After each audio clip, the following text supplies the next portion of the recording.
I nostri operatori sono stati, come dire, bloccati all'interno e siccome i nostri operatori sono donne, credo che ovviamente queste vadano ringraziate e anche, come dire, sorrette, perché altrimenti il rischio è che le persone fragili in situazioni di questo tipo possano ovviamente stare anche male dal punto di vista psicologico. È stata una mattinata di tensione e preoccupazione, quella di oggi anche per l'ULSS 2, quando è arrivata la notizia che la dottoressa Pupo del Dipartimento Prevenzione, insieme ad altre operatrici del Cafoncello, erano state bloccate all'interno dell'ex caserma Serena da un gruppo di richiedenti asilo. Quando l'intervento delle forze dell'ordine ha permesso di far uscire il personale Ma dell'azienda cosa è sanitaria, successo? il dottor Benazzi si è subito messo in Cosa è contatto con loro successo? per ringraziarle ed esprimere la propria Sono solidarietà. 4, se noi siamo là a lavorare, i nostri operatori sono là a lavorare, lo fanno per il bene della comunità, lo fanno anche per queste persone, perché il fatto di essere ovviamente testati e fare i tamponi significa anche garantire salute per se stessi e per gli altri.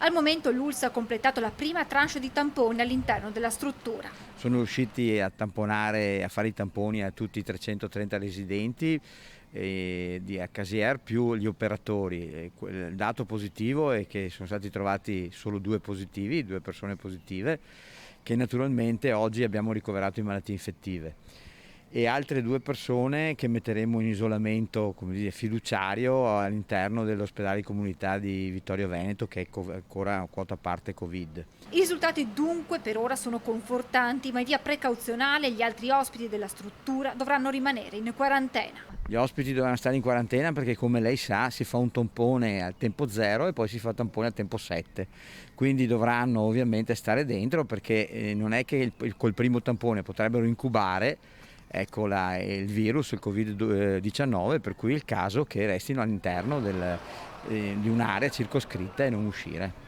Dentro della caserma. quindi all'interno della caserma.